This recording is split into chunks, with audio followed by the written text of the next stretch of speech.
Habituados a mais um vídeo do Código de Deus.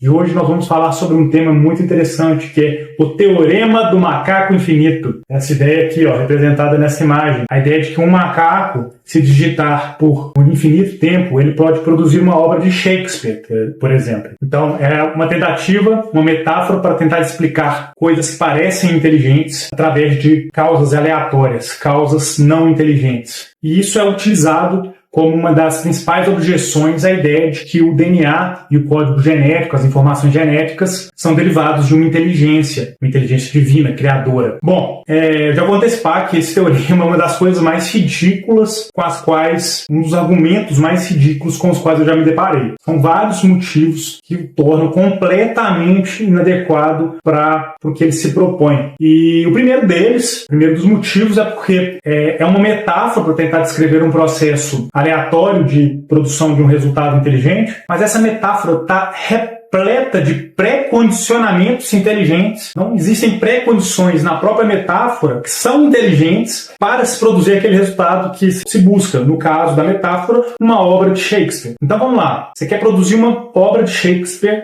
por fatores meramente aleatórios, mas você insere um macaco. O macaco tem inteligência, tem macaco mais inteligente que o homem por aí, entendeu? Então o próprio macaco já é uma pré-condição inteligente, mas tem mais pré-condições inteligentes. Um macaco digitando numa ferramenta, num instrumento que se digita, ou num computador, ou numa máquina de datilografia antiga, não interessa. Essa ferramenta é uma puta ferramenta inteligente, só é produzível por uma mente inteligente. E mais, já está dando de bandeja o alfabeto, as teclas com as letras. Toda letra, todo símbolo só existe por decorrência de alguém que inteligentemente vinculou o símbolo ao significado, o símbolo ao som, no caso de letras, do alfabeto. Então tem 3, pelo menos, pré-condições inteligentes nessa metáfora para descrever um processo que deveria ser completamente desprovido de inteligência, Então, começa por aí. Ai, Luiz, mas é só uma metáfora, você não consegue entender? Cara, por que então você não cria uma porra de uma metáfora em que não haja nada inteligente envolvido? Você está querendo explicar uma coisa inteligente por fatores não inteligentes, mas você está colocando uma porrada de coisa inteligente na metáfora. O segundo problema com esse teorema é que ele infla a seu bel prazer os recursos probabilísticos. Então, se você fala, um macaco só digitando por um tempo infinito é insuficiente, você pode colocar infinitos macacos por infinito tempo. Mas isso não é realístico. Simplesmente não existem esses recursos probabilísticos no universo. Os recursos probabilísticos no universo são, sim, finitos. O Big Bang está aí. O universo teve um início, Teve um início. Então, se estende infinitamente o tempo para trás. E também as moléculas são finitas. E também os recursos materiais existentes na Terra, nós vamos restringir ao planeta Terra, porque nós estamos falando da vida na Terra. O segundo problema com esse teorema é de que ele não considera o armazenamento. Então, se um macaco está digitando em uma máquina de datilografar, essas letras que ele está digitando vão ficar registradas, vão ficar armazenadas em um papel. Se está digitando em um computador, vai ficar armazenado em um arquivo de Word. Caso contrário, não ficariam armazenadas e simplesmente se perderiam. Não teria nem como registrar, não teria como conceber, não teria como processar as informações que o macaco está digitando. Sobre armazenamento, inclusive, vocês têm noção da obra-prima que é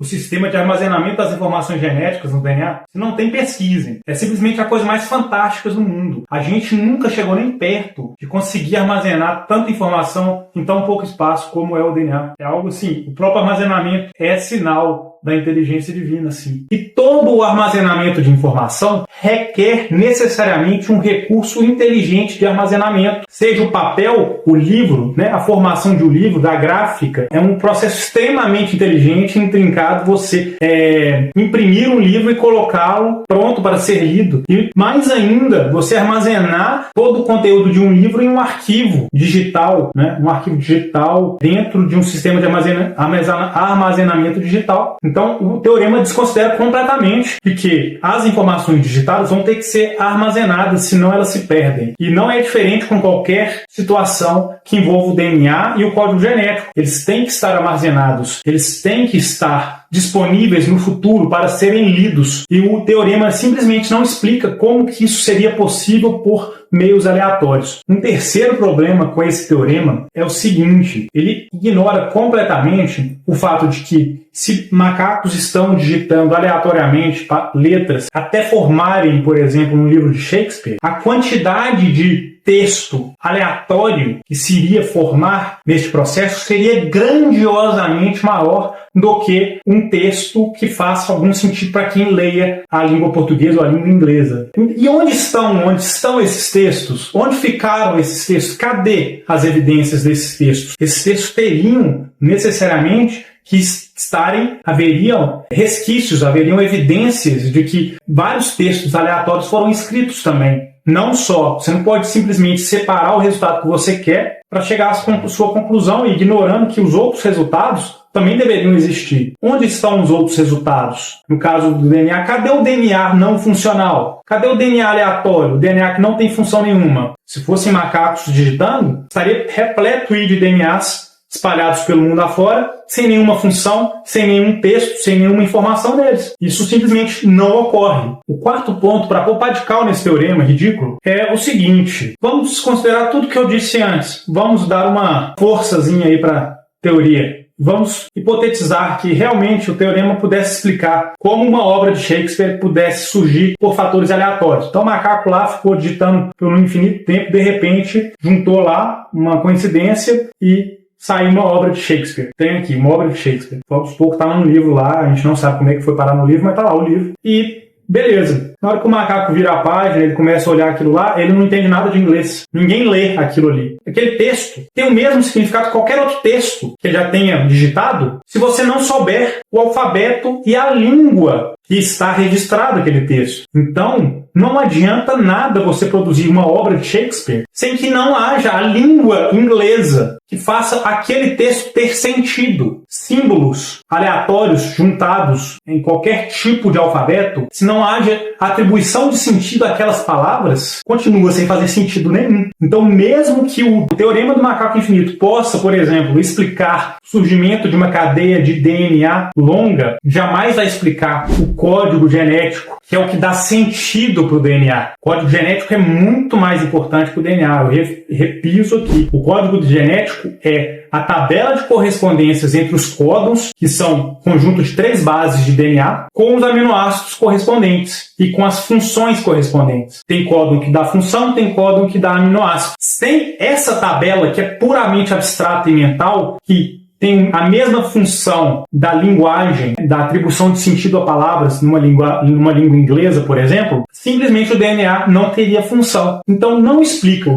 O teorema do macaco infinito pode até explicar, poderia, né? Se não fossem todas as minhas outras objeções passadas, explicar a formação de uma longa cadeia de DNA, mas jamais explicaria como que essa longa cadeia de DNA tem função, porque ele não explica de forma alguma o código genético. E só para finalizar, o teorema do macaco infinito explica a formação de um texto de Shakespeare por fatores supostamente aleatórios, sem inteligência, apesar de que precisa utilizar de pré-condicionantes inteligentes. Mas não explica como que essa coincidência se repete infinitamente, como é no caso da vida. Nosso código genético se replica uma taxa de milhões de vezes por minuto. Cada vez que se replica, esse texto, essa obra está sendo replicada, duplicada, reescrita. Isso não se explica através do teorema. Perfeito? Então, concluindo, quando alguém me traz o argumento do teorema do macaco infinito, para ser bem sincero, eu encaro como alguém me dizendo que a grama é azul e que o céu é verde, porque não faz sentido nenhum esse teorema.